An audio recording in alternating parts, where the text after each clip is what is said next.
Jenny Craig sponsor. Jenny Craig sponsor us. Thanks. The Jenny Craig stuff was excellent. I'll put that in. Okay, so episode 10. 10. Oh my God. Damn, that means 10 weeks of Double doing this already. digits, bitch. Love it. Okay, so just to preface this, because we're going to talk about Bianca's going to explain something about a TikTok right now. We have a group chat between me, Bianca, and our husbands. All four of us, and they contribute, so we'll give them a little shout out or whatever. Yeah. They contribute to giving us ideas to talk about. So as like an idea pops up, we write in the text, and we kind of know it's just basically a text full of just like one worded things or whatever. But a lot of the times when we write in the group text, we'll put like I saw this TikTok that I wanted to share with Crystal, but like I don't want to always share with her because I want to talk to her about it on the podcast. So I put that TikTok sex thing. That's all. Yeah, she just put TikTok sex. That's it. Thank you. Okay, what I meant was I saw this TikTok, and the TikTok was the girl said, "Tell me you're married without telling me you're married." Okay. I think I've seen this one. Yeah, and then the guy is like, "Hey, babe, do you want to have sex right now?" And she's like, "No, not right now." And then he says it like 50 times, and she keeps saying no, and that's basically how he shows that he's married without telling him he's married. Yeah. And this actually sparked an idea in my mind. Okay. And I was thinking, we know how Bianca is when she gets ideas. oh yeah. And I was thinking, like, why is it? Okay, hold on. Before we jump into this, let me just say Mom, Dad, and Beans. If you guys are listening to this, unless you're totally okay with a little bit of TMI, maybe don't wait listen till the next one or scroll to the end. However, there's like this stigma around marriage that like you don't have sex. You don't have sex. Yeah. Like once you get married, the sex stops. Yeah. Or once you have kids, the sex stops. Yeah. But before I go like into my rant, I want to ask you, and if it's too personal, feel free to be like, nah, bitch, next one. When you had the babies, did anything change? Okay, so interesting. I mean, okay, so I know my husband's a little bit more private when it comes to this stuff, so I will remain sort of private, but I will be generic here and say that like it wasn't as often as like before kids, but I mean, I've heard some stories of like I'm going to be really frank with you. Like, you know, you have to wait that 6-week period. Mm-hmm. I know you didn't wait the 6 week, but I had to because I had stitches, but on the sixth week, that day that I turned 6 weeks, it was on popping. Like we barely could last that 6 weeks as it was because, oh my God. And as you have more and more kids, it's like, you know, like it's kind of fun because you got to be kind of creative, right? Yeah. Like you have to like get it in where you can. Yeah.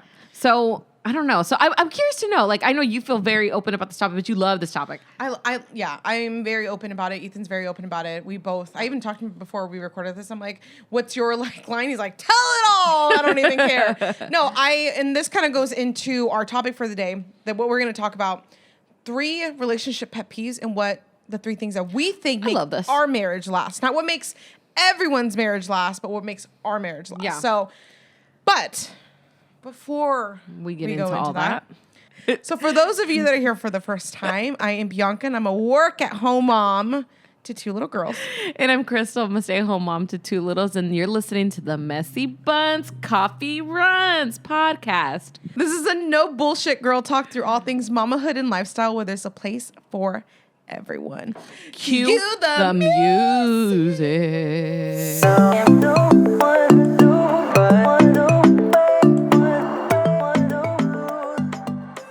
Oh, yeah. For those that are listening on like Spotify or something. This is our first time adding video. We're actually adding video to our podcast. But I think Spotify allows you to have video. Oh my God, when you sent me the Joe Rogan one, it was video. And that was from a year ago. I don't think we're that fancy, but we'll figure it out. But if you're not listening to us via video and you're listening to us through Spotify or Apple Podcasts when they decide to approve our shit. But yeah, we are officially a video podcast. And it's funny because we decided to record today and we decided to add a video for the first time and kind of tackle that whole thing. See how that goes. And I'm like, dude, are you going to get ready this morning? Yeah, I barely put the clip in my hair, honestly. I did my hair. I did manage to part it a little bit. I'm not in a messy bun. Oh, we should have messy buns. Oh, pues. Instead, We're like fancy ponies and wine. We really did need the wine. If y'all only knew what it took to get this podcast done in the last scenes of today. Maybe one day we'll talk about it, but until then. I think maybe in a few months we'll talk about what kind of happened today. But until then, it's been crazy. But yeah, we're adding video and we decided that, you know what, this is a no bullshit girl talk. We're going to keep it no bullshit, which means... Would you say there's a space for everyone? There is a space for everyone. Okay, so here's the thing. Yeah, no makeup. I want to know something. Yeah, we got no makeup. We both have naturally like dark. Well, I have more dark lips than you do, but I usually put on a little bit of lipstick to hide how dark my lips are. But YOLO, because there ain't no filter here like there's on Instagram. So I want to know something here. Know something. No.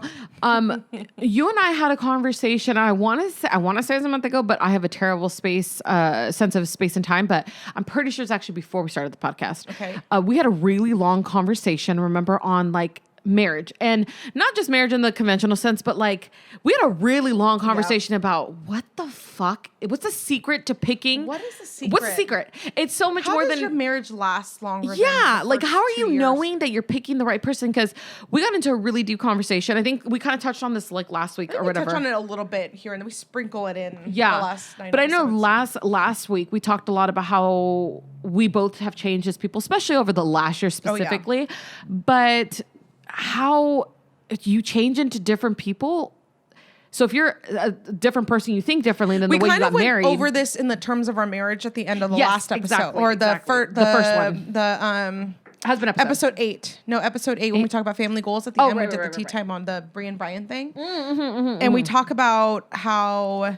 Like, what do you do? Like, there is no secret to it because people change. Your goals evolve. You evolve. Your husband evolves. His goals evolve. And sometimes it doesn't really, when they evolve, they don't align with exactly. the same views you and have. I think you and I both had kind of like just come to this conclusion that it's like a part of it is luck, a part of it is love, and a part of it is just being able to vibe on the same length. Like your marriage is going to go a lot like this, but as long as you're all riding these waves together and you guys are on that same wavelength, maybe you got it figured out. But honestly, ooh. I don't think anyone has to figure it out. But there are things specifically like in my marriage that, so for those that don't know, Ethan and I have been together for just over 9 years, but we've been married for about 8.5. Dude, you guys are hitting the 10-year mark. I know. It's time for a vow renewal. It's time for a new ring. But yeah, so we've been married for a while, and I think especially considering our circumstances, like we had almost every statistic against us. Oh, we are totally going to talk about, before we get into our main topic, about like a little background on you thing, because I think we've mentioned like things here and there. Sprinkled it, but yeah, maybe we should go into a little bit more.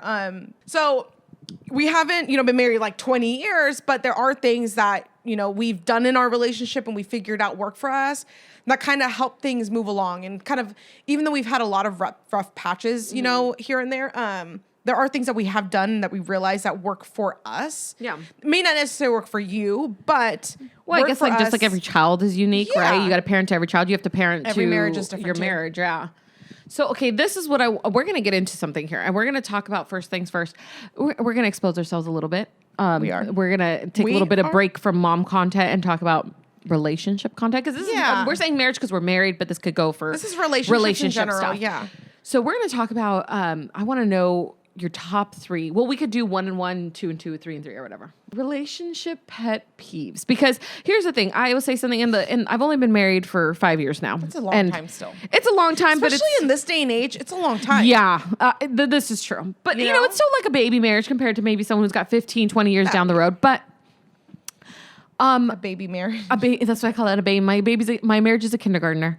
But I'm realizing, I think, over these last couple of years, I've realized with marriage, you hear all the big stuff, right? When someone like gets divorced in your family, or you know somebody who's gotten married and then they're going through a rough patch. It always seems like these big catastrophic life events, like someone cheated, the finances, whatever. Like, and it's always something dramatic, like they had a baby with somebody else and they got this girl pregnant, like.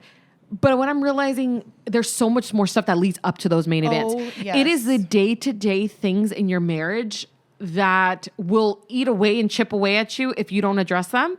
And we're talking about like small things, right? Unloading the dishwasher, taking out the trash. Those like really mundane things that'll eat away at you, that'll have you literally throwing hands with your spouse. Throwing hands. So we're going to start off first with our 3 relationship pet peeves, because I'm curious to know. So Bianca's going to go first because I want to know. My first relationship pet peeve, and I know I'm not the only one because I've seen this on TikTok. Everybody always talks about this. If Ethan and I are arguing, like an actual argument, not a disagreement, no, an argument.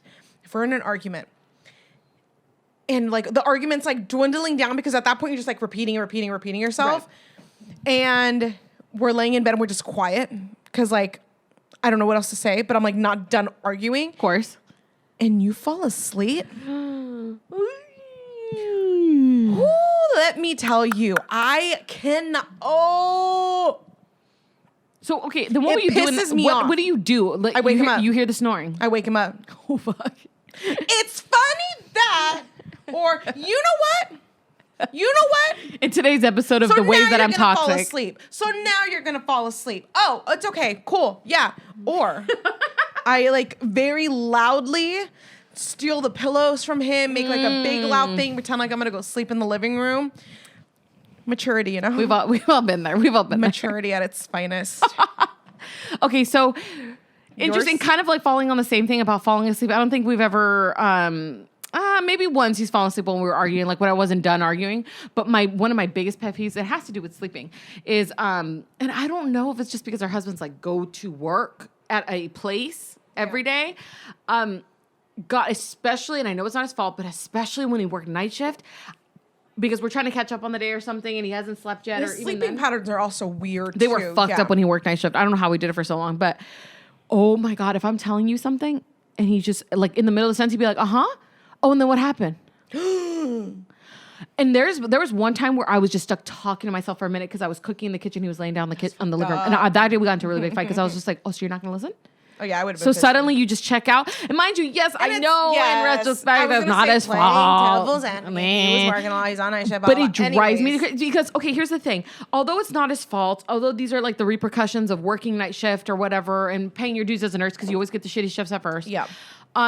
These things, like, you feel unheard, you feel disrespected, you feel like your time isn't as valuable as theirs. Like what you have to say isn't as valuable. Exactly. Or almost like, okay, well, I'm tired from the day too, and I have to listen to you when you talk. Like, so why can't you there's so many other things that this leads to. Oh, yes. Which is why I used to fucking hate. I mean, I love the fact that he doesn't work night shift anymore, but when he's exhausted, but now I know I need to wrap it up, or you know what, if it's not that important, I'm just like, I'll tell you tomorrow. Yeah. You know what I mean? Well, Because I need the full attention because I need reactions, I need advice. So, you work around these things, and like things have been, ever since I decided to start doing that, and just like, you know what, we'll talk about it in the morning, or like, I'll tell you about it later, because I need like full attention when it comes to this subject or whatever. Ever since I started doing that, we no longer fight about that. We just fight about the fact that he says he wants to watch a movie, and then he ends up falling asleep. Yeah. 15 minutes in, and that shit pisses me off. I remember he went to the movies once and he did that. Oh, I was hot because he was snoring. Were you I was so mad hot. about Yeah, fuck yeah, I was Were you mad. mad about it? Yeah. Why were you mad about it? What? Because he fell asleep in the movie. You know how annoying that is? Old men do that all the time. My husband is 100% going to be that dad that people make really TikToks. mad about that? Dude, I was fucking hot. I like hit him. Like I was like, dude, like I gave him a little smack, a little reminder tap. We I went was to like, go watch Molly's game. yeah, and I was pissed. Damn, you I was did like, it well. motherfucker, stay up. You fall asleep all the fucking time. You're always fucking falling asleep. Yeah, dude, I was pissed. The more you know. All right, another one. Hit me with another one. Cleaning. Oh, this is a good one. Okay. When he starts to clean. Yes. When I am in a mood. Like, I'm not saying like a mood like we're arguing. When I am personally in a mood. Not that he did anything. I'm just in a mood. You just have one of I'm those just in a days. mood, or I can't find one thing that really gets me in a mood is when I can't find my shit. Charger? I can't find my shit in general. Yeah, you're like, I just put my shit here. Yeah. If I'm in a mood and he just decides to not talk through it with me and he gets up and cleans.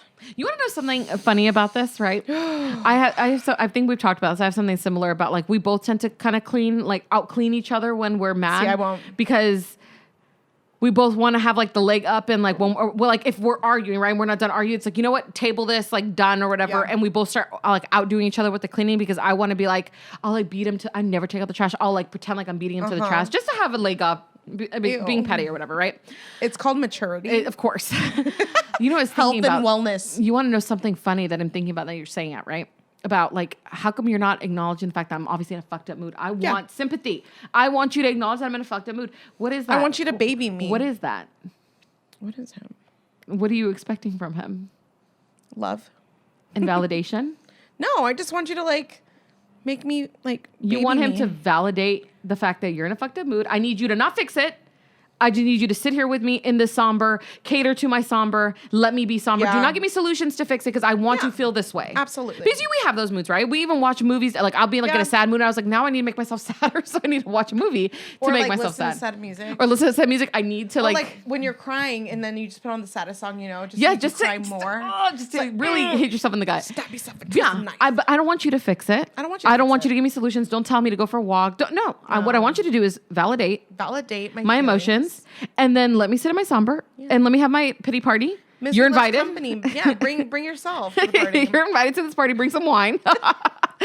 And then that's that. So it goes right back to what we were saying about like kids, about how the way as adults, we expect validation all the fucking time. We just don't realize that's what it's called.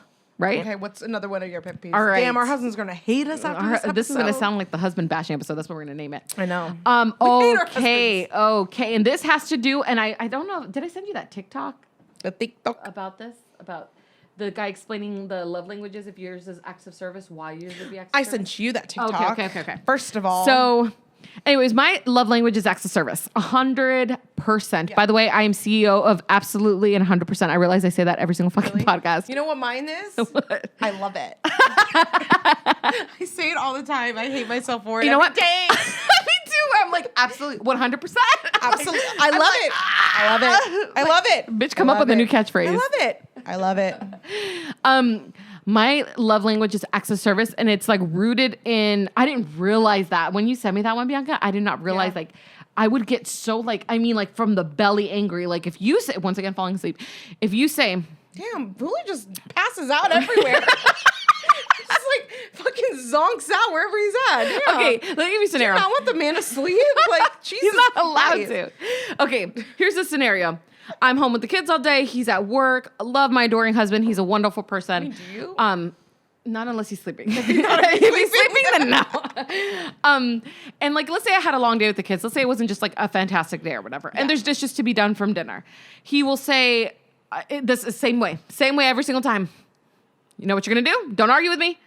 You're going to go to bed. You're going to lay down, start walking into the room, go watch a show. I'm going to go to the bathroom or something, or I'll come in there until you fall asleep, and then I will come do the dishes. I will do the dishes for you. Oh, thank you, honey. Like, you're so sweet. You're the best. Oh, my God. I'm so lucky. And then I wake up. And nothing's done. And here's the thing, though. Poor guy, please. Oh, my God. Lord, forgive me. I know. Julio, I love you.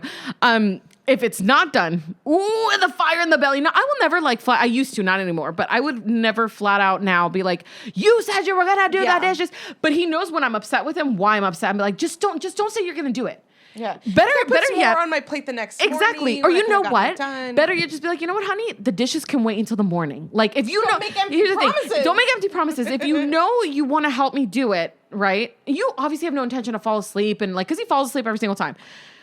You have no intention to fall asleep. You have every intention to help me do it. But instead, why not just be like, you know what, honey, the dishes can wait until the morning. And then when I fall asleep, if you manage to wake up, you do them. That way in the morning, they're just done. It's wonderful. Oh my God, you're the best husband. I love you. Give me more. You never seen that? Give me more. Give me love. You never seen that? You haven't seen that TikTok?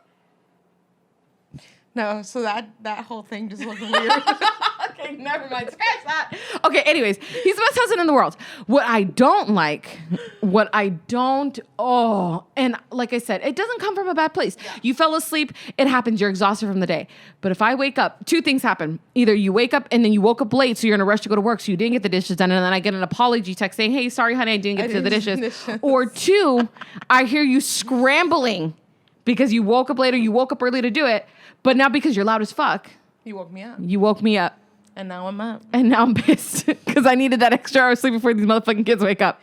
Are you the type of person that, like, if you get woken up, like, you can't go back to bed? Yeah. Now, I'm after I had kids, I became that way. Before, I would be able to knock the fuck out of any shit. I could nap anywhere. Not anymore now that I have kids. I've never been like that. But the acts of service is he knows that's the way to my heart. Yeah. But damn, dude, broken promises. It gets to you. No matter how small they are, you know what? Rather just don't say you're going to do it.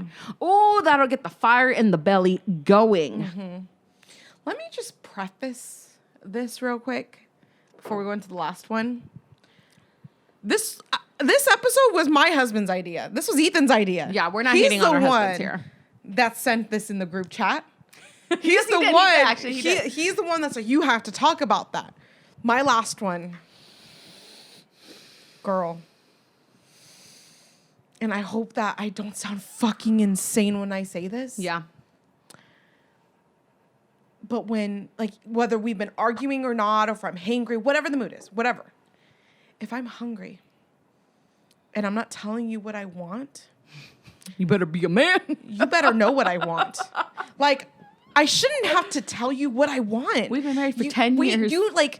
We should be on the same page already. Like, when I'm hungry. The ultimate betrayal. When you ask me what I want to eat, I'm going to say nothing. Because you know what? I surpassed the point of hunger. Yeah. I'm not hungry anymore. But I am hungry. But I'm going to tell you I'm not. Because you know what? It's your problem now, not mine. Health and fucking wellness. Oh my fucking God. Okay, but like I'm not the only one. I can't be. I can't be the only one. Does the same go for you and him though? Like him to you? Oh no, he doesn't. No. Okay, so Ethan rarely will ever be the type. I'm a nightmare. I'm a nightmare of a human being. Ethan is not the type of person to just be. Ethan has never woke up in a bad mood. Never. If he's moody, it's because I made him moody. Yeah, 100%. I've never seen him just be in a bad mood. He can come home from work and have the shittiest day at work, and come home and be chill. I mean, never has he ever just been in a bad mood. Okay, there's this one specific thing that I do that absolutely drives Julio bonkers. Even more so when I'm pregnant, but just in general. He cannot stand when I come out of the shower and I don't dry myself immediately. Like, he's like, you don't never did that growing up. We just walked out of the shower and walked to your room. We never did that. So, funny thing, when I married Ethan, apparently people dry themselves off. Yeah, you don't before have to they get out in the shower, but you just dry yourself off. We never did that. We never did that. Mom used to yell at us for it, but she probably taught us. Yeah, mom does it now. She freaking falls off the tiles. So he's always, it's a handful of things. He's afraid I'm going to hurt myself because bathroom accidents are a very real thing. But the tracking the water, if there's one way to get under that man's nerves. Really? I'm going to do that. Especially when I'm pregnant. When I'm pregnant, it's more of like a safety hazard. Yeah. But damn, even when I wasn't, like when we were first dating, and I would he'd be like, you need to fucking dry yourself. And I'm just like, I just don't do that. Like, it's weird. I do it now. I do nothing in the shower other than bathe. Yeah. Everything else to the bedroom. Now I do it.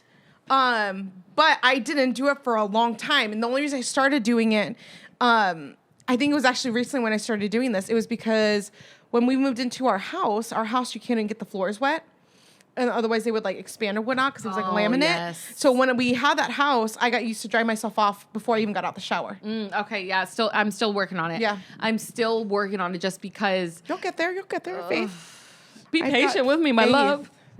Well, now that we've bashed the husbands more than enough, let's go into the main topic, right? Yes. I'm going to ask you first. Okay. Tell me your three. What are the three things that you think keep your marriage going? Your marriage. Okay, so we're not speaking for the world. Yeah, just ourselves. This is just what's worked for us. So there's a handful of things, but I would say if I had to pick three, a formula of three. First things first, I feel like our marriage has changed. Okay, you remember at our wedding when you said on your speech, the best maid of honor speech you've ever heard in your life? Speech, yeah, I remember that. You said, my advice to you, ironically, is to not take advice because you need to find what works with you. I don't know if this is a culture thing. I don't know if this is an old school thing. I don't know what it is, but I don't know if I'm assuming you got similar advice where it's kind of like, you're almost supposed to keep things from your husband to not worry him. Keep it together, show face. Keep the home together. Yeah, keep the home together. They're never supposed to see you vulnerable because you're not strong or whatever. I don't know.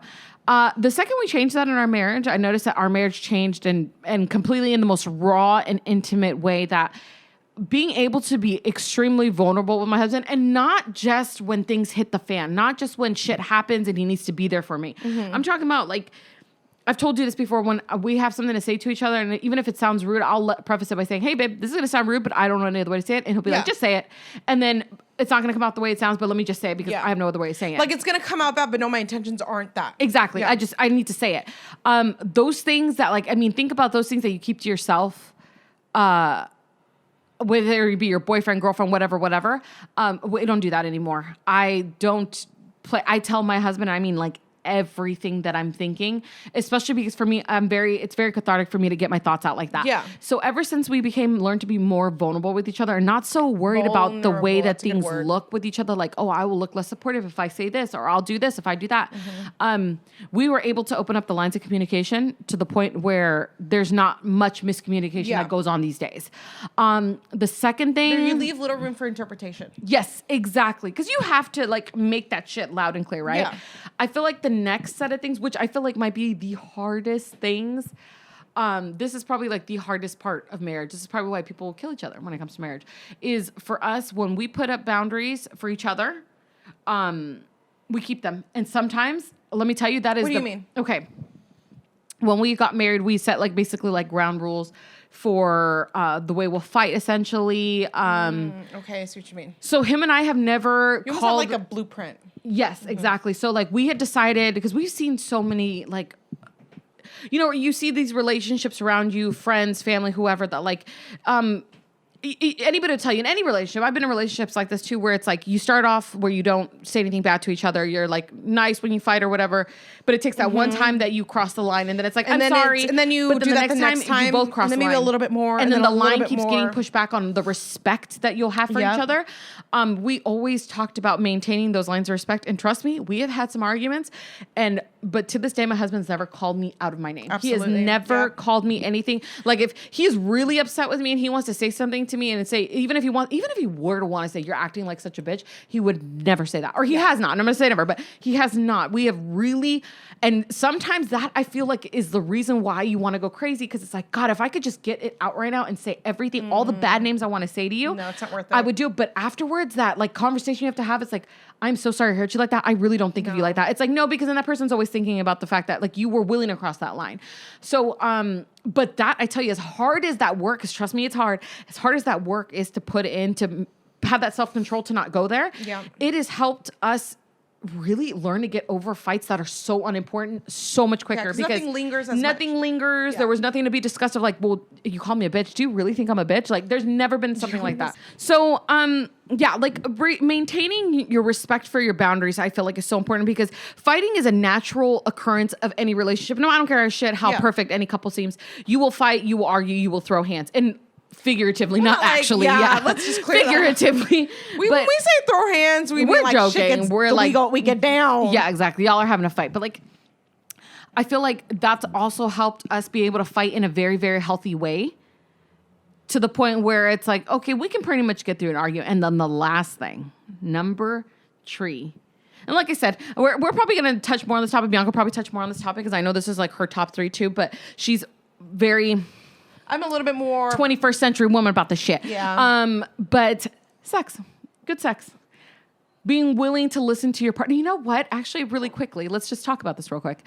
I'm not going to say who we had the conversation with, because that might be weird, but we were having a conversation with someone who was a little bit older than us. And I remember we had the conversation about sex and like being able to have communication, not just in your marriage, but in the bedroom. Like being able to tell somebody when you, just not being scared to be like, hey, I didn't like that. Or, hey, I really like this. You should try it again.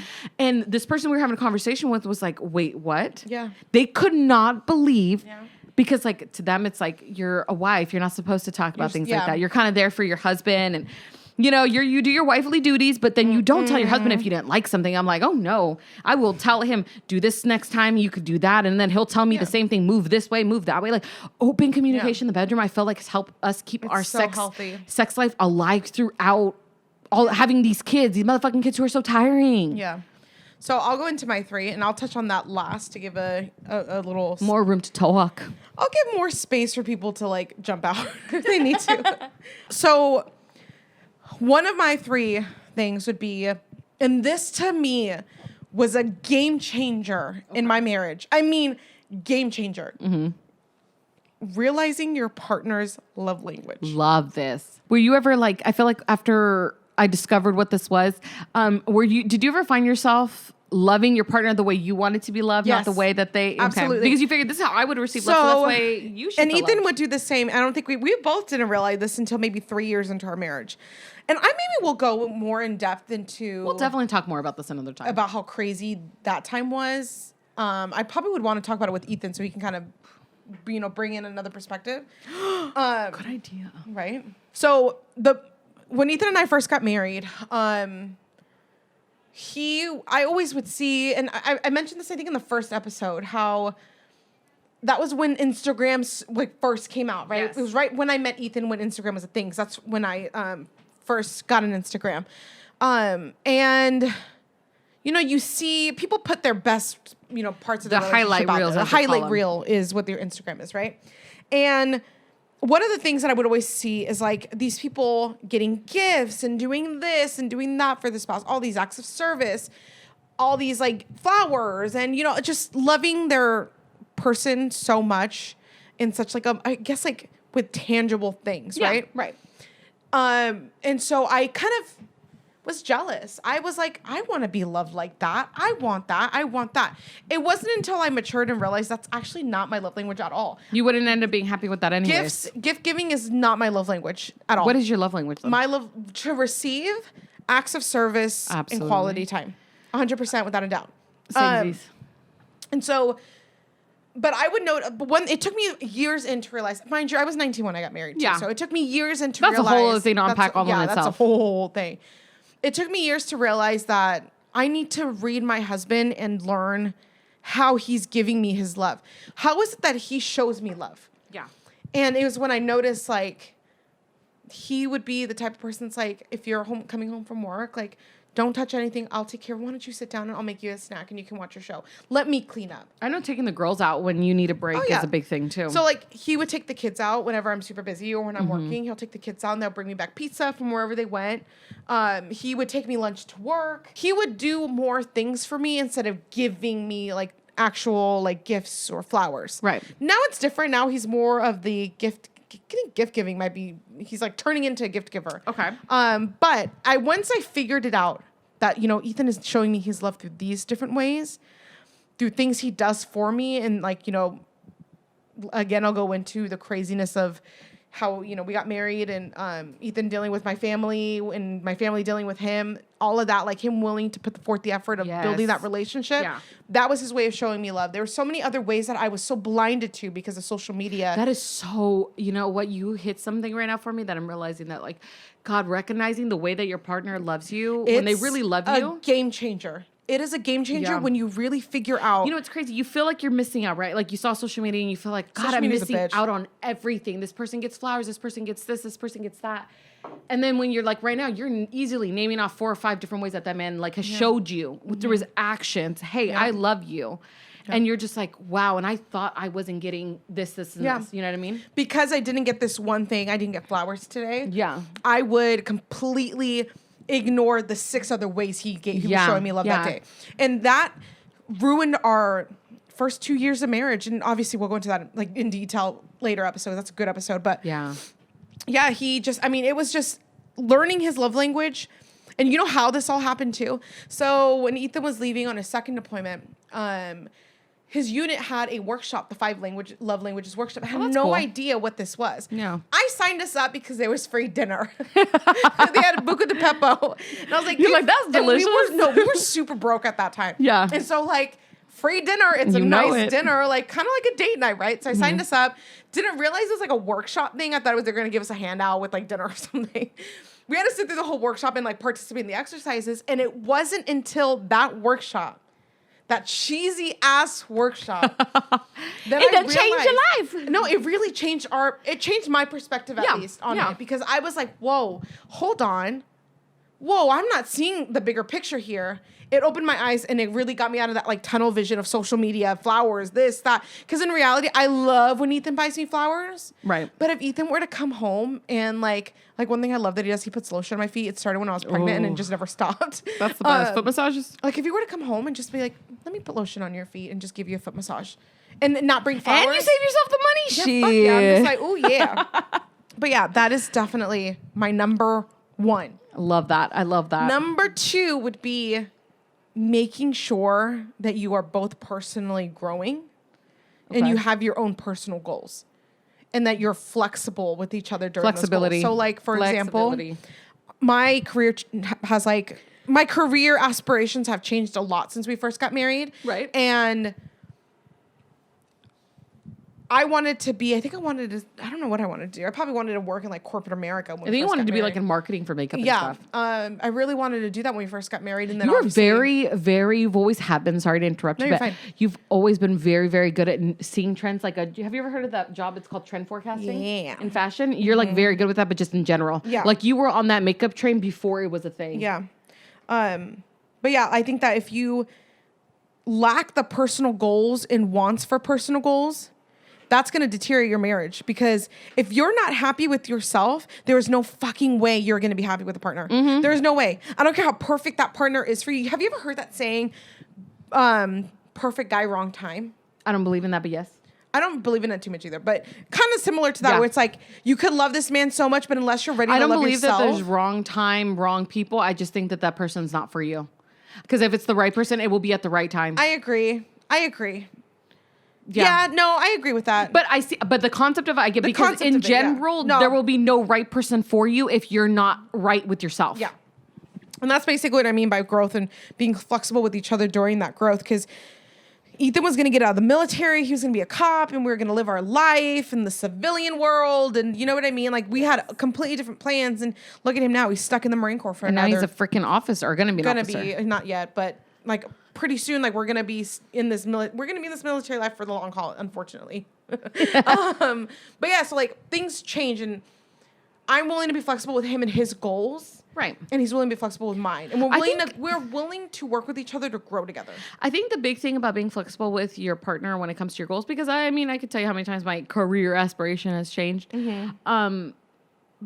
I think the big thing though, what it comes from is where it stems from, right? Like when I feel like for you guys making the decision to stay in the military, or at least Ethan's decision, personal decision to decide to stay in the military, stems from a place of like needing to never take anything away from his children, right? Yes. I need to provide. I need to make sure that at the very least, I know we're not steady in the sense of like we're going to be constantly moving, but never and worrying about where financially, like you are worried. And he knows you as your wife. Like if anybody knows Bianca in real life, she's the type of person to worry, and then if there's nothing to worry about, she's worried that there's nothing to worry about. 100%. So he's probably also thinking of you in that sense, which means being flexible in that sense too, like understanding that sometimes our partner's decisions come from making us happy too. That's a really good point, because I didn't think about that. Yeah.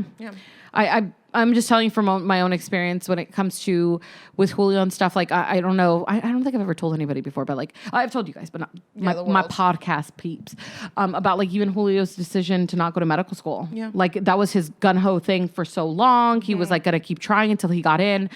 And it wasn't until we started getting closer to the reality of the situation after he took his MCAT and sent out his applications that we're like, even if you were to get in, he's like, I'm not going to do it. Like, because we had kids at this point, or we had Ben, and it just would have put too much stress on the family. It was, you know what it was? It was like ultimately, of course, like, you know, like for him, okay, for anybody who knows my husband knows that he never does anything for like the prestige of anything. Yeah. He does it because he genuinely likes the challenge. He's a person who likes to challenge himself often. So that's something that being in the medical field allows him to do. You know, you're never really seeing the same thing twice. But I remember people thought it was so stupid. They're like, but the money, and you'll be a doctor. And that's like the ultimate American dream. You know, you came from Mexico and had nothing or whatever. And it's just like, yeah, being a doctor would be nice, but here's the way we looked at it. We already had kids at this point. We've been married. We had another one on the way, and we know we want a third one. Yeah. I love being at home so much. And if I had to, of course I would go to work for my family. I wouldn't think twice about it, but I'm happy at home with my kids. Yeah. And he is happy, very happy with me at home as well. It's been like the best thing for our marriage. And he's told me, and we talked about it, it's like, even if he were to get, and he's going to be 31, even if he were to get, let's say the next round, that would make him 33 by the time he started medical school, which means we will have no income. You can't work when you're in medical school. And even as much as I could work and get employment, I would have 3 kids that I have to find daycare for. And I would never find a job that would support me and 5 people with my work experience and degree. There's just no way. We would be 4 years without income. So we'd be living off of student loans and savings essentially. And then after those 4 years, because you're a doctor, you're not making doctor money right away, especially with the practice that he wants to go into. With the specific practice that he wants to go to, which is what he's going to school for, or wants to go to school for now, you're talking like 6 years of residency. So now that puts him at, let's see, 33 plus 4 by the time he graduates med school. 37. Then another 5 years of residency on the low end. What is that? 42. So now you're 42 before you even start making doctor money, right? fine. 42 is not bad. And maybe you'll still be able to pay for our kids' college. But in the meantime, those loans off too, though. We have loans. In the meantime, we can't buy a home or anything like that. Because when you're a resident, you're making minimum. You're making maybe like $40,000 a year to support a family of 5. Okay, maybe between me and him working, we'll do it. But in the meantime, you're talking about 4 years of medical school working your ass off, then another 5 years of residency where, mind you, they're on call constantly. So he'd be looking at working 90 hours a week plus on call at all times. Even when you're off, you need to be available. So you can't leave anywhere to go anywhere. Yeah. You never be there for our kids. You never be able to go to soccer practice. You never be able to. It just didn't work out with your family goals. It didn't. And then for what? By the time, because he's 42, Ben will be in high school by that point. Yeah. For what? Yeah. What is all this money going to bring us when our sons are in high school and we haven't spent any time with them? Yeah. We'll pay for his college. Like, great, but we didn't enjoy the time that we have from him. He's going to be an adult so long. Yeah. We only get them for so long as kids. For 18 so years. Going off on that tangent, it's like I think about like, yeah, it was kind of a rough decision. It did hit him in the gut a little bit because, you know, he was his goal. It was his goal, and he worked really, really hard to do it. We found a better alternative, but at the same time, it's like these are the things you do when you love somebody. Love and sacrifice. And it's not just for your spouse or your boyfriend, girlfriend, it's for your kids. Yeah. No, absolutely. And I see that with Ethan too. His goals have changed so much since having the kids. I feel like his goals would have been so different had we not had kids. Mm-hmm. Like where we could have been if we didn't have kids, like career-wise for him mostly. Night and day from where we're at now. I mean, at the end of the day, he's doing something that makes him happy, and he's happy with what he's doing, and he has an amazing opportunity right now to do what, you know, go to school and stuff. So we're very lucky that he was able to get that opportunity, but had he not, like, goals down the drain. Yeah. Almost, right? Yeah. But absolutely. That is another huge one. And I can see how we spent the first half just talking shit. Now we're like, oh, we love them. But yeah, and then on to the third. Oh, let's get a little spicy. Just add a little spice. Add a little spice. So the third one for me is your sex life. It's the third one for me. It's the third one for me. No, honestly, I am 100%. Now, again, if you are anybody who knows me personally, you do not want to know too much information about me and my husband's life, Dad, and feel free to like jump out at this point or like jump forward about 5 minutes maybe. I can honestly say, and Ethan and I have talked about this, and I'm totally exposing myself here, but I can honestly say that the main reason why we stayed together during those insane 2 to 3 years of our marriage was because of our sex life. You've told me this before. Mm-hmm. Yeah. And because we didn't have kids. It's 30, flirty, and thriving. We didn't have kids until almost 5 years in. Yeah. You guys waited a bit. You guys waited just a bit to have kids. So it's not like kids kept us together. Yeah. And we'll go into that story more in depth. When we get into the getting married young versus old, we're definitely going to have to go into deeper. Yeah. But absolutely, hands down, that is what kind of like kept us coming back to each other. We had a lot of chemistry, I guess you can say. Sexual chemistry. So it was easy for us to like want each other. I don't know. It's really weird to explain. But I honestly think that when the sex dies in your marriage, it's a snowball effect. Oh, absolutely. The sex stops. The intimacy stops. The attraction stops. About everything more. Exactly. Mm-hmm. But like, and then things just slowly start tapering off. I am not the type of person, though, that is going to, like, my husband cannot just walk in and be like, you want to have sex? And be like, yeah. And then, like, we just, no. That's not what I mean by keeping the sex going. Are you an oven?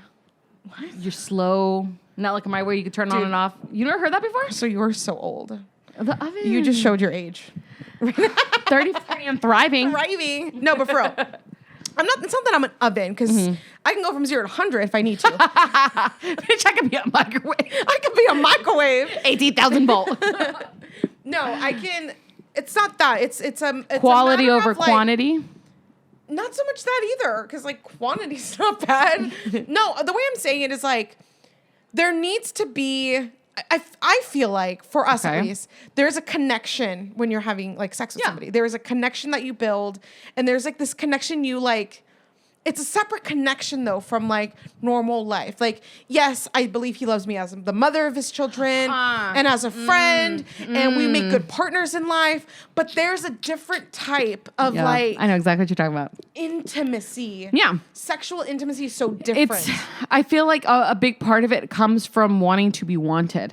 Because you know what? when That's you're exactly when what you're it is. with somebody, I want to for feel so, wanted. I want to feel you want like to feel good. I want to feel like know, even I'm if I look like attractive. this, Yes. like clearly you want this. Like you know what I mean? You know what I mean? Like Greasy you know what it is? hair, no makeup on. You know what it is? It's when you've been together with someone for so long, like you're comfortable. Yeah. And there's nothing wrong with that. I would take the comfortable intimacy over the butterflies any day. Like 100%. you know those butterflies you Those don't know butterflies will somebody. forever taper off. Exactly.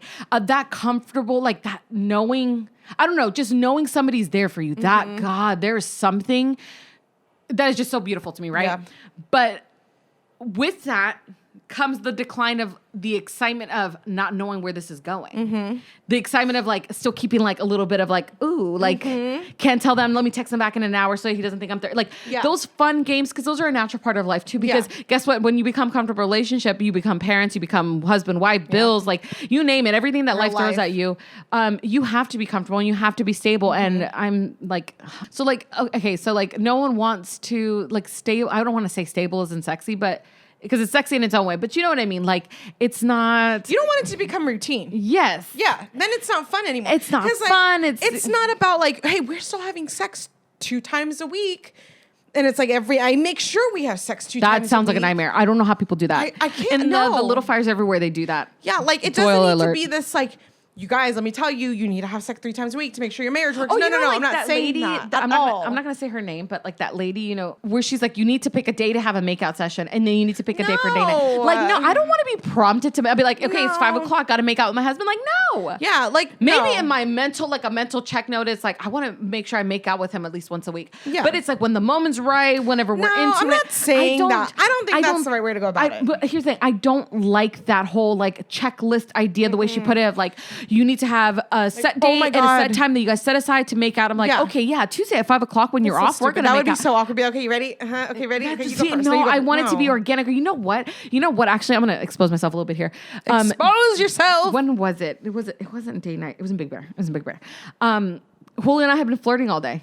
Mind you, it is so hard to like, the more and more kids you have, I feel like it's a little bit harder and harder to get away, especially with the kids that I have at this age. Your kid's a little bit older, so you can send them off and be like, go play with your iPads downstairs, give us 10 minutes. My kids are not like that. If we leave the room, they need to follow us. Like if I need to go to the bathroom, they need to follow me. We were trying to get it on. This is like another random day. You're trying to color. We're trying to color. I think Julio, that's what I mean by leaving the lines of communications open, right? We were around family. We were in like one small room. Our kids were not sleeping for shit. It was very difficult in Big Bear to travel with kids, right? Yeah. So, but all day, just like small things. We had been flirting all day. It started off with one thing I said in the morning, and then later on in the afternoon, he said something, and we had been going back and forth all day.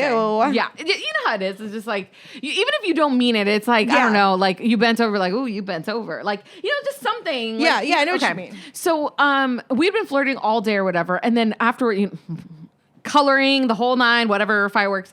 And then when him and I got to talking or whatever, you know, okay, I don't know if you do this, but like if it's like really great, like it was just like, whoa, this was amazing. Where did it come from? Do you ever talk about like what, like, did I do? I'll ask him, be like, what happened? Tell me so I can recreate the magic. Like, did I do anything? Because I want to know. And he told me. Wait, you do that after? Like a little bit afterwards. Yeah, like we'll like calm after like. So we're, like, you sit down and you're like, okay, so let's discuss. No. Okay, so what like, just took took place? We're done. Write notes and everything. Like what? No. Do Okay, that so we like want to work on. So like if it, especially like it was just Ew, oh really? my You god, do like that? fireworks, So weird to me. amazing. It was so good. After it was done, we were calm. We were like now calm, and we were watching a movie. The kids were asleep, and then while like I don't know if you do that where you're like still giddy and you're coming down from like how good it was or something. Okay, it was like the giddiness, and I told him I was like, what got into you? Like I asked him like that, like So weird. is it something? And then he's just like, you want to know something? He goes, that flirting you did with me all day. He's just like It was built up. A1. It was like it was the build up, and this is what and I was mean. like. This is what I mean by like, Say and so less. like that TikTok, right? So the TikTok, the guy was just like, "Do you want to have sex? No. Do you want to?" It's like, Oh, that's not how you go about it. You want to have sex now? Like No, like I don't yeah. want to feel like I am just a piece of meat and you're just gonna go to town on it for your own pleasure. Yeah. Like no. That's needs not to the be way it works. pleasurable. It needs to be, and that's the thing. You can't force it. You can't talk about it. You can't. It is just something that needs to happen organically, and it just needs to be there. But okay, for example, when I was pregnant, I 100% was not the pregnant girl who was horny all the time. Me either. I do not touch me. Do not go near me. Especially when I had that pubic symphysis thing where my hips were hurting. All the pillows. Nope. I was the not bigger that. I got, the worse it was. Yeah. I was not that pregnant girl who wanted wish it all I the was, time. I really was not. I hated it. Do not come near me. Only for, I think when I was pregnant with Ben for like, there was like a week, like a few weeks before I gave birth, I remember it was just like the juices was flowing. And I was like, what if this means I'm going into labor? No, not me at all. Not with any of my pregnancies. No, not sexual at all. But yeah, so I knew my husband probably wants to. Of course. I kind of need to suck it up. But I'm also not going to be like, oh, fine. You know what I mean? Okay, here's the thing. We're not saying that every time is like ballpark, magic you hit it out. Yeah, it's not magic. fireworks. Sometimes it is like, let's get the job done because we only got like 10 minutes. Yeah. And sometimes, and I mean, like you kind of know going into, I feel like at least for us, it's like you kind of know who's it going to be for. Is it more for him and I'm doing my job here? Yes. Or is it more for me and he's doing his job here? You know what I mean? Like, sucks to be you. Yeah. But like, I feel like that's the thing. It's like, that's why I don't know about paying these people, these marriage people to like tell you once a week on this day you need to pick a night. It's like, I don't think that's organic. To me, it's like... And how do you do that? Do you just stare at each other like, okay, now we make out? Like, I just can't. I think that goes into knowing your partner so well because, like, I'll know the things that, like... I know the things that I can do to turn him on that'll make him want to have sex with me. Yeah. That I don't have to force it. Number one thing for me would be making sure you have a healthy sex life. Yeah. And here's the thing, like, every couple goes through dry spells. I know that, like, I mean, like, sometimes they're forced upon you, right? Like, being deployed, that fucking sucks. Being sexually deprived. I mean, you'll notice you'll be crankier with him if you're not having sex. 100%. For us, like, it's the same thing. Those 6 weeks after, like, I don't know, like, specifically those 6 weeks after I just gave birth or something, you can't, like, don't touch me, don't do nothing. Like, I can't, it hurts, and I'm definitely not thinking about it. I'm especially not thinking about sex, like, 3 days after birth. But you find yourself, like, on edge, and it's probably because you haven't had sex. Yeah. Like, it's a real thing. I think as long as you're willing to work on it, but take times. Okay, like, use date nights. Use date nights to start the process. Use date nights to like plan it out so where you come home from a date night, the kids are already asleep. Yeah. Don't plan a date night when you come home and you still got to put the kids to bed. No. Yeah, because then guess what? Ain't nothing happening. There are ways to do it, guys. There are ways to work around. But yeah, keep the sex life going. Talk to your spouse about it. And here's the thing: even if you're in a rut, talk it out. Like, you'll get out of it. Yeah. Do things like I read somewhere when I was in therapy talking about like how my therapist said I was reading something about some literature that she gave me, and this book slightly touched on like sex or whatever. Yeah. And about how like, our human connection and the need for sex or whatever. And it's interesting. It said something about like how people mistakenly think that sex is the only way to have intimacy, and it's not. No, it's not. It's for me and Ethan, it's that is definitely a huge part of it. Yeah. But I think our intimacy is just alone time. Alone time. Oh, yes, alone time. Specifically when we get dressed and we go on a date. Mm-hmm. That to me is so, that builds that intimacy. Discovering the day night and leaving your kids alone, because there's a lot of anxiety around leaving kids. You feel like this revival, liberated. Right? I feel like, you know what it is? I have a glimpse of our old life. That's exactly but not in a bad way. So let's move on. We're moving on to burning questions, but instead of regular burning question, we asked on our Instagram stories. Let me pull it up. The question was by Cassidy Doe. I know this girl. Hi, Cassidy. How has your sister relationship changed through marriage and kids? That's a good question. Okay, so I feel like the immediate answer would be that we got like infinitely closer. Yes. There is a bond that you create with anybody in your life when you both are going through the same things, and something so like monumental as like marriage and kids.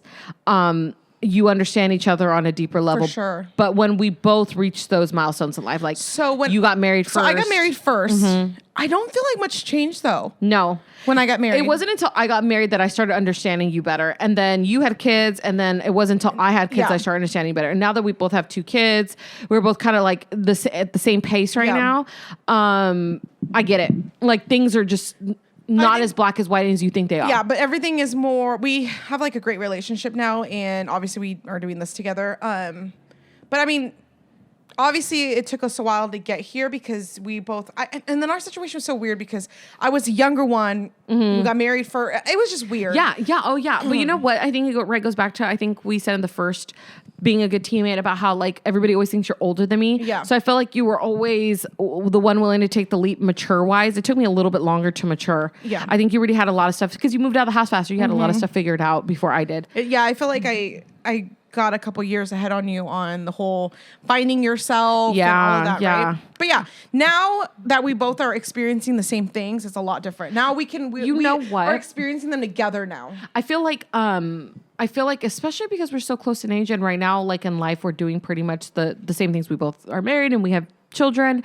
And then we end up having our children the exact same time apart, like amount apart. They're both 18 months.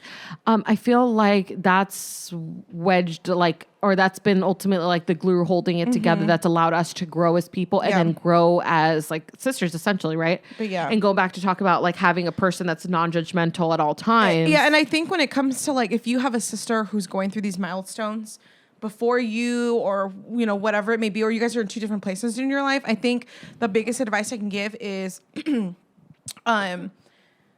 putting yourself in their shoes and just know that until you're in that specific situation, you may not understand why they do certain things. And it's okay to not understand. Just be non-judgmental and forgiving and flexible with your sibling. I'll have a question for you. I know when you got married when you were 19. I was 21. I didn't think, I'm going to be real honest, like I didn't think anything of it. Like I got a lot of questions at your wedding. I don't know if I ever told you this. I had a lot of questions at your wedding of people saying like, oh, how do you feel that your sister got married before you? Ew. And I'm like, I guess some people like really feel that strongly about like when doing you should, things like at the right and time. honestly, like I was just super excited. I never felt like, oh my God, when is it my turn?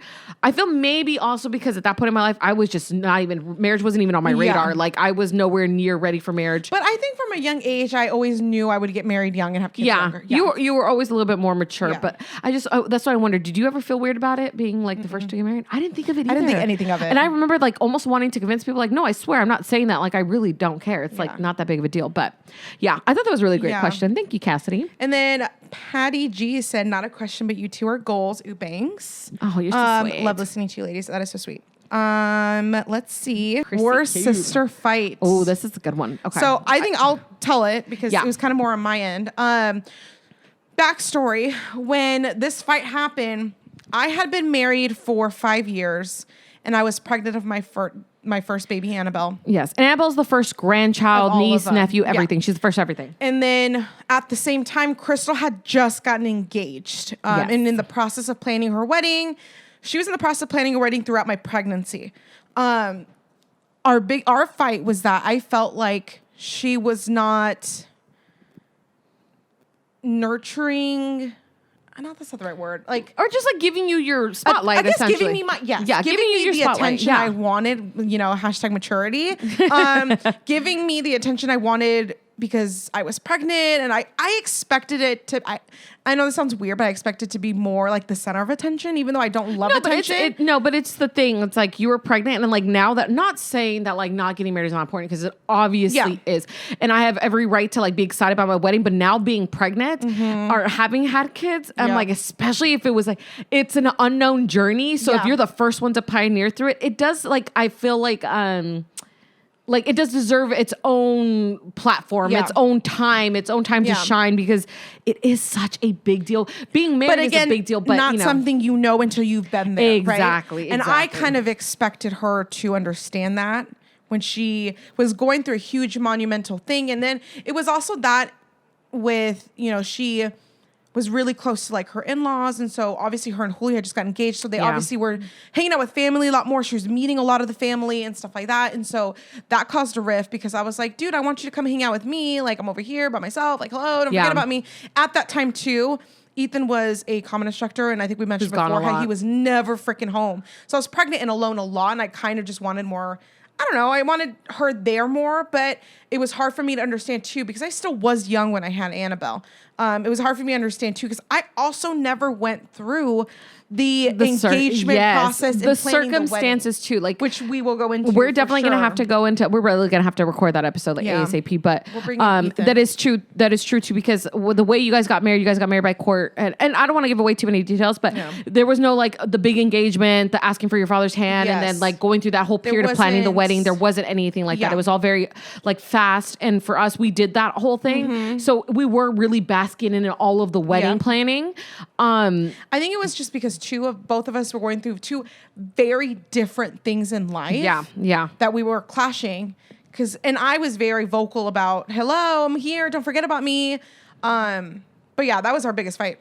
I remember that. It literally didn't last that long. I think it lasted. No, it was like 2 days, not even. I think we argued once and then we were like, whatever about it. It was like overnight and then that was it. Yeah. Because you stayed at mom and dad's house that night. Did I really? Yeah, I think so.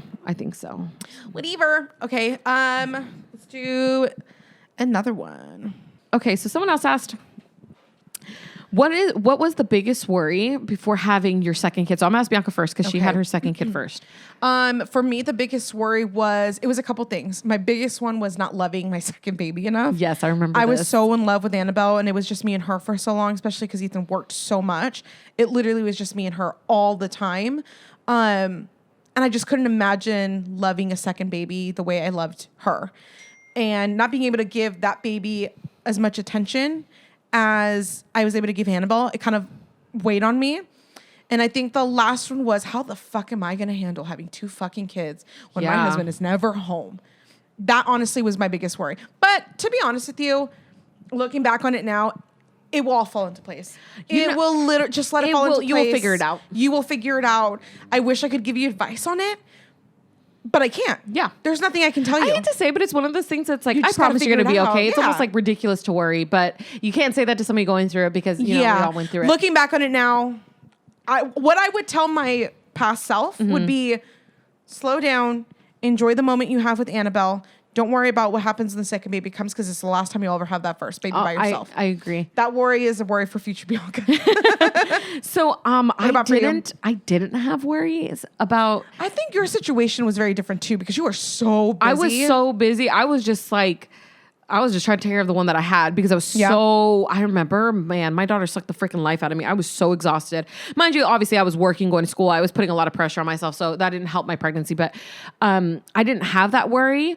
I think my worry, actually, you know what? If I did have any worry, it didn't come until a few days before labor when we were moving back into our house. I think when the dust was kind of settled. Yeah, when I was like, oh, this is my life now. Yeah. Okay, I could do this with 2, but like still trying to figure out the motions because I was. Are you not gonna drink your wine? No, I'm done. Trying to figure out those motions were they were there for a few days, but it wasn't anything big. It was flat. But I will say. Same thing. There's like no point in worrying. It's hard to say that to somebody because it's like the same thing you want to tell a new mom. It's like, you don't need all those gadgets you're going to get, but you're going to get them anyways. So you're going to worry anyways. But the only advice I would say is like, tale as old as time is just like, you will get through it. There's nothing to worry about. Like, and if you're going to have those days where you're like, fuck, this is exactly what I worried about. These are like, I don't have enough time for both of them. They're both driving me crazy because they both need my attention. But you will get through them and you will figure out a rhythm and you will figure out your kids and your kids will also learn to adjust to your new way of like dealing with them essentially, right? I say we keep going. Okay. How do you balance taking care of your babies and cleaning? I am going to tell you that I'm not going to tell you right now because we are going to go into depth about schedules and whatnot with our babies in the next episode. So stay tuned. Ricky Ricardo, who I absolutely love.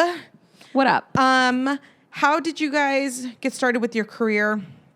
For me, photography and what inspired you. For me,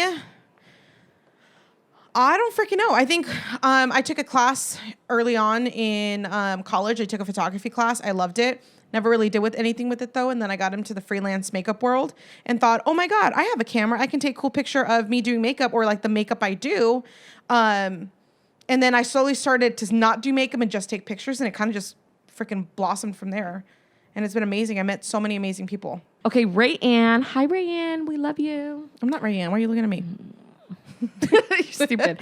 She said, how have y'all been able to cope mentally and how are you girls mentally? So, how we've been able to cope. Therapy, each other, books. I don't go to therapy. My sister is my therapist. She's like, what I need a therapist for if I have you. Yeah, I just went to my sister. I think we talked about it in the last episode about how it's really good to have that one person who you can kind of go to and a non-judgmental person. And my sister's that for me. Honestly, whenever I have any issues that can really fuck up my mental health or I'm starting to feel like in a bad place, I just vent to my sister about it. And she kind of will walk me through it and, even just let me vent just helps sometimes too. Yeah. But honestly, that's the biggest way to cope. I personally just haven't been able to get into therapy. I've tried. It's not my thing. I think that I'm just going to use my sister as my therapist, but I will say, and we're all content in mental health wise, like where I'm at, I just like YOLO, you know what I mean? Mm-hmm. Like I just live my life. But I think, and this is very interesting too, because I was going to talk to you about this earlier. I think that because I've moved out of my house when I was 19, I've had so much more time to figure out life in myself because I truly believe that you really don't know who you are or can't even try finding yourself until you moved out of your parents' house. Oh, 100%. You don't know what life is until you moved out of your parents' house and had to be on your own. Ooh. I think that's going to wrap it up for our Let's save some of the questions segment. for another time. Yeah, I think we're going to do a few more next episode. But thank you guys so much for listening to this one. I know this one, I hope the video thing is working and you guys like it. Be patient with us while we figure out the kinks. We are trying to figure it out. We'd love to add the video. I feel like you'll get more of our personalities on video. Yeah, we're trying to figure out the best way to do it. So be patient if it's not that great. But thank you guys so much for listening to this episode of the Messy Buns and Coffee Runs podcast. And you guys, we'd love to hear from you. We so appreciate the feedback on our Instagram. So don't be afraid to hit us up in the DMs. We love it. We will see you guys next week. What?